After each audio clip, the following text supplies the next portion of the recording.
আসসালামু আলাইকুম। কেমন আছেন সবাই? তো কাঁচামালের সম্বন্ধে আজকে আপনাদের একটা কঠিন বড় একটা তথ্য দেব। আহ, এই যে এই লাউটা যে দেখতে পাচ্ছেন, এই লাউটা এখন চাষিদের কাছ থেকে মনে করেন আমরা 15 থেকে 17 টাকা পিস কিনছি। এবার এই 17 টাকা পিসের একটা লাউ ঢাকা পর্যন্ত গিয়ে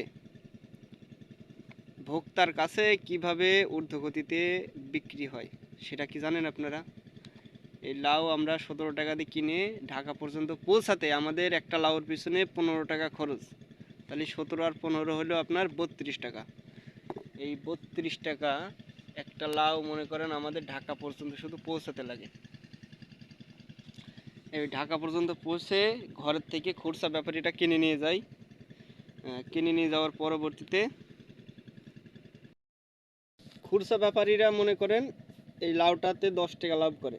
তাহলে 32 টাকা আর এই 10 টাকা, তাহলে আপনার 42 টাকা। এই 42 টাকা মনে করেন একটা লাউ এখনও বর্তমানে কিনে খেতে হবে সাধারণ ভোক্তাদের। তাহলে আপনারা বুঝতে পারছেন খরচটা কোথায় হয় এই লাউতে। শুধু লাউ না, প্রত্যেকটা কাঁচা সবজিতে একই পরিস্থিতি। শুধুমাত্র লাউ বলে যে দাম 15 টাকা খরচ একটা লাউর পিছনে এমন না। প্রত্যেকটা একটা, আপনি এক বস্তা সিম পাঠাবেন, এক বস্তা সিমে 84 কেজি সিম থাকে।